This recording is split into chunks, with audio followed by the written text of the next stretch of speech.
This video is sponsored by Card Kingdom. You can visit their store by using my referral link in the description below.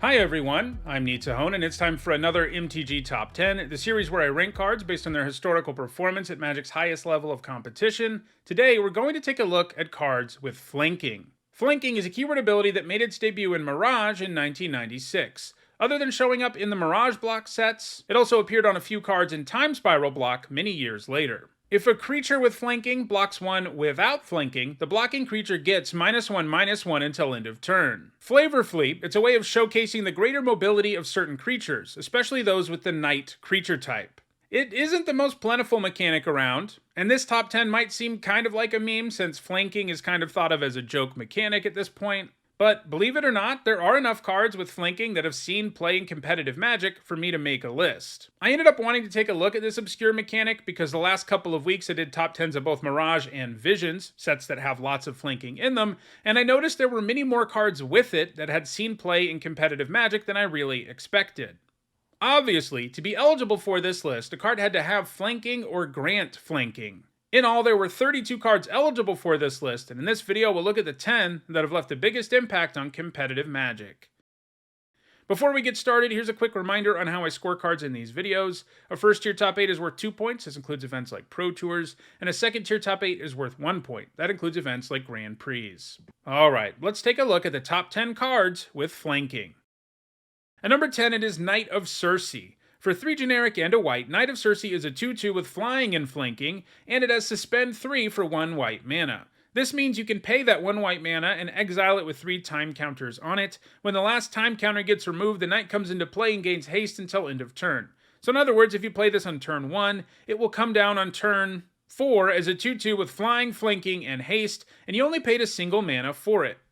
That's a pretty good deal, and a really nice return for a turn 1 mana investment. The Knight gained its only point in Time Spiral block constructed where it was played in a white weenie deck. It's not ever going to gain more points, but it's also highly unlikely they print more cards with flanking in the future, so it may always be at this spot.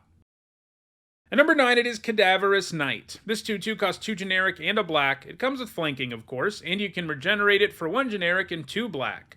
Regeneration and flanking combine pretty nicely, as it means that even if your opponent does block with a 3/3 that would normally be able to trade, you have the option of still regenerating it, reducing the number of creatures that can still effectively block Cadaverous Knight.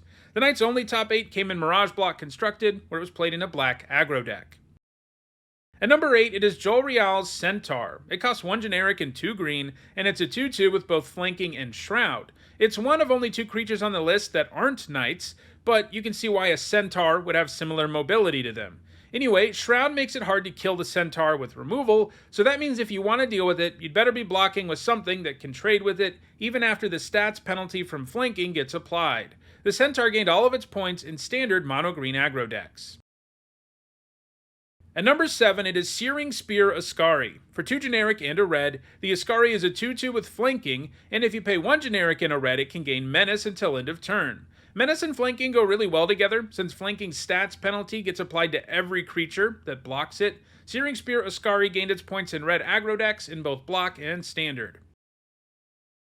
At number 6, it's Fallen Ascari, our second Ascari in a row. This one is a 2/2 that costs 1 generic and a black, it has flanking, and it can't block. A 2-mana 2/2 with a bit of upside was pretty good back in the days of Mirage block, and even though it also has a downside, that downside is just that it can't block, and you know what?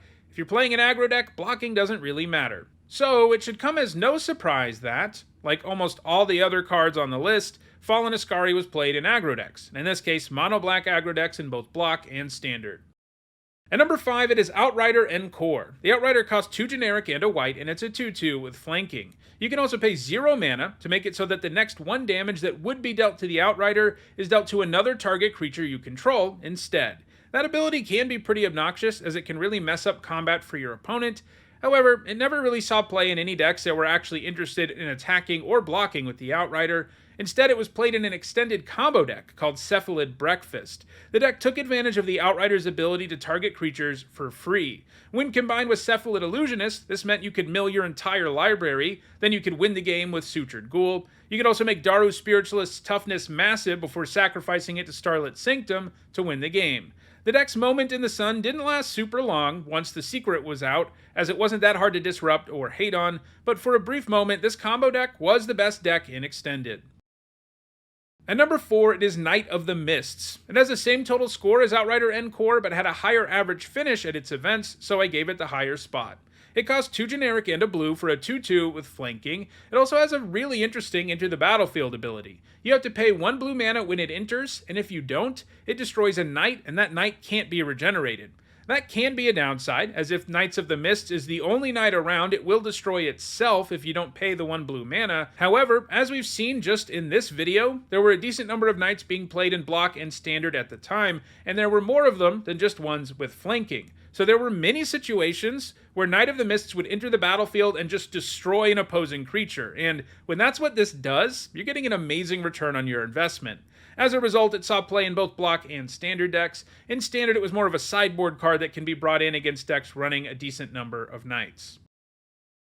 At number 3, it is Knight of the Holy Nimbus. This 2/2 costs 2 white mana, and it's a 2/2 with flanking. If it would be destroyed, it automatically regenerates. Any player can pay 2 generic mana to shut off that ability. Between 2006 and 2008, this was a pretty nice 2-drop in white aggro decks in block, standard, and even legacy. It was difficult for most other early game creatures to block, and because of the fact that it would always regenerate when it would die, it meant there weren't very many good ways to deal with it. And sure, your opponent can shut off the ability, but making them pay extra mana to do it will usually slow them down enough that your other creatures can just continue to swarm your opponent. At number 2, it is Sidewinder Sliver. Like almost all slivers, it grants something to all of your slivers, and in this case, that ability is flanking. That means this is often a 1/1 that grants flanking to your entire board, and that's a pretty nice deal. Unsurprisingly, the Sidewinder has been played in sliver decks, with most of its points coming in Pauper, but it's also managed a single point in both Modern and Legacy. It's the only card on the list that is actually likely to gain more points in the future, and that means it's basically a lock to be the number 1 card on the list in the near future. However, the number 1 card on the list for now is Suk-Ata Lancer. Like many flankers, Suk-Ata Lancer is a 3-mana 2/2, but it also comes with haste. This usually meant it would get in for 1 hit completely unblocked, and then having flanking on later turns meant it wouldn't be easy to block either. While it may not look super impressive today, at the time, the Lancer was a pretty pushed creature. It was one of the best red aggro creatures between 1997 and 1998, amassing points in block, standard, and extended. Sidewinder Sliver is definitely going to pass it within the next few months, but the Lancer is deserving of having the title of best flanking creature of all time, at least for now. So, those are the top 10 cards with flanking. If you're interested in owning any of these cards with this super powerful mechanic, check out the description where you can find a direct Card Kingdom link for each card that appeared in the video. If you want to make sure you catch future videos, don't forget to subscribe. If you want to catch up on past videos, including many more that look at keyword abilities and mechanics, you should see some playlists on your screen shortly. And if you want to go the extra mile in supporting me and the channel, you can do that by becoming a patron or a channel member. You can find ways to do those things in the description. Thanks for watching.